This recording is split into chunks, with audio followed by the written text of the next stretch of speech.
திருச்சியில் கடந்த 5 ஆண்டுகளாக உறவினர்களாலேயே சிறுமி பாலியல் வன்கொடுமைக்கு ஆளாக்கப்பட்ட சம்பவம் அதிர்ச்சியை ஏற்படுத்தியுள்ளது. சிறுமியின் உறவினரான திமுக நிர்வாகி ஒருவர் மீது போக்சோவில் வழக்கு பதிவு செய்யப்பட்டுள்ளதால் பரபரப்பு ஏற்பட்டிருக்கிறது.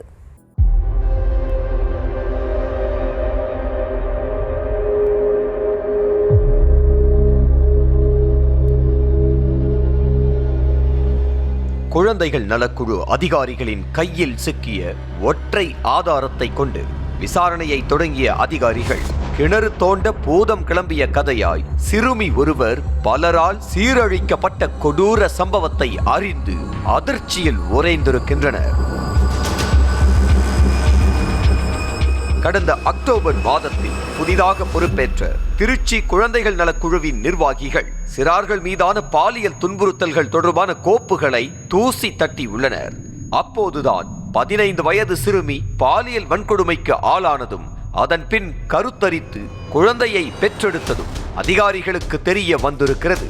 பச்சிளம் குழந்தையை தங்களால் கவனித்துக் கொள்ள இயலாது என கூறி குழந்தைகள் நல குழுவிடம் எவ்வித ஆவணங்களையும் சமர்ப்பிக்காமல் குழந்தையை ஒப்படைத்துவிட்டு சிறுமியின் பெற்றோர் கமுக்கமாக நடையை கட்டி உள்ளதும் தெரிய வந்துள்ளது.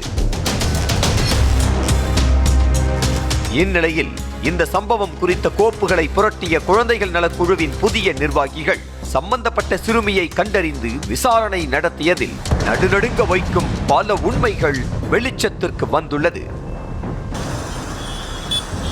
தென்னூரைச் சேர்ந்த அந்த சிறுமி 6வது படிக்கும் போது அரையாண்டு விடுமுறையில் பரமத்தி வேலூரில் உள்ள தனது பாட்டியை கவனித்துக் கொள்வதற்காக தாத்தா வீட்டிற்கு சென்றதாக தெரிகிறது.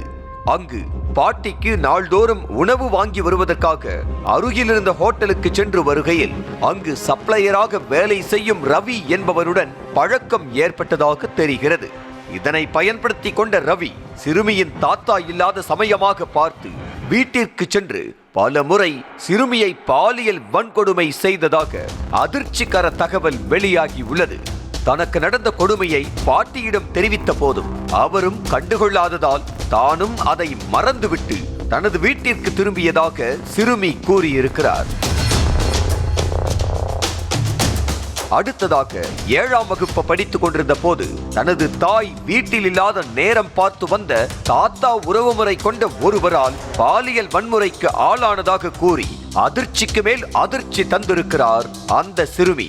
அத்தோடு நில்லாமல் சிறுமியின் சொந்த தாத்தாவும் காமவெறி பிடித்து பேத்தி என்றும் பாராமல் அத்துமீறி நடந்து கொண்டதோடு தனது தம்பியும் திமுக வட்ட செயலாளருமான காளை என்பவருக்கும் இரையாக்கி வேடிக்கை பார்த்ததாகவும் கூறப்பட்டிருப்பது நெஞ்சை படபடக்க செய்திருக்கிறது. ஒரு முறை வன்கொடுமை செய்த அந்த திமுக நிர்வாகி மீண்டும் மீண்டும் சிறுமியை வீட்டிற்கு அழைத்துள்ளான். அப்போது அவரது நண்பர்களான செல்வராஜ், சரண்ராஜ்குமார், மோகன்ராஜ், சரவணன், சந்திரன் ஆகியோரும் சிறுமியிடம் அத்துமீறி நடந்து கொண்டு வன்கொடுமை செய்ததும் அம்பலமாகியிருக்கிறது. இதில் இன்னும் கொடுமை என்னவென்றால் சிறுமியின் சொந்த தாய்மாமாவும் தனது காம இச்சையை தீர்த்து கொண்டதாக கூறப்படுவது பகீர் கிளப்புகிறது. இது தவிர நீலமேட்டைச் சேர்ந்த சிறுமியின் அத்தை மகனான இளைஞரும் அங்கு கோவில் திருவிழாவுக்கு மைக் செட் போட வந்த கவின் என்பவனும் சீட்டு போட்ட கொட்டகையில் வைத்து பாலியல் வன்கொடுமை செய்ததாக சொல்லப்படுகிறது.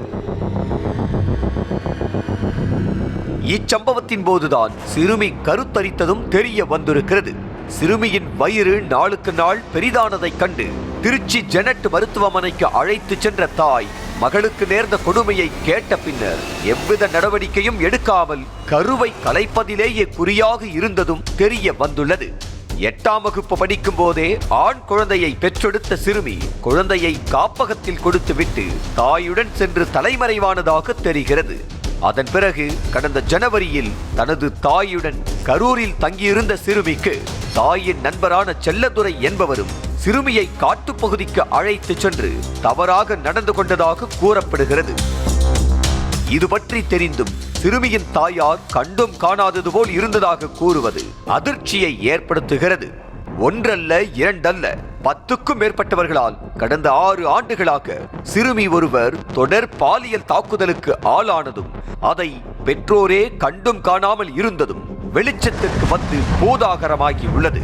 திருச்சியை உறைய வைத்த பாலியல் சம்பவம் பற்றி குழந்தைகள் பாதுகாப்பு நலக்குழு அளித்த புகாரின் பேரில் திமுக நிர்வாகி உட்பட மொத்தம் 15 பேர் மீது போலீசார் போக்சோவில் வழக்கு பதிவு செய்து விசாரணை நடத்தி வருகின்றனர். சிறுமியின் தாய் தந்தை கைது செய்யப்பட்டிருக்கும் நிலையில் மற்றவர்களும் அடுத்தடுத்து கைது செய்யப்படுவார்கள் என கூறப்படுகிறது.